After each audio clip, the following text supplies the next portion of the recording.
စိမ်းနဲ့ Soul Family တို့ Divine Portal တွေကိုအတူတူသွားရောက်ပြီး Soul Mission တွေကိုအတူတူအလုပ်လုပ်ကြဖို့အတွက် Divine Timing ရောက်ရှိလာပါပြီရှင်။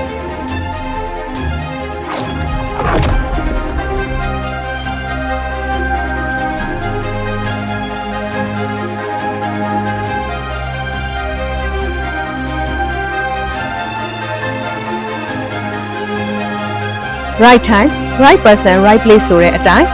စိမ်းတို့ဒီလူဘဝကိုရောက်ရှိလာတဲ့ soul purpose တွေကိုအကောင့်ထဲပေါ်နိုင်ဖို့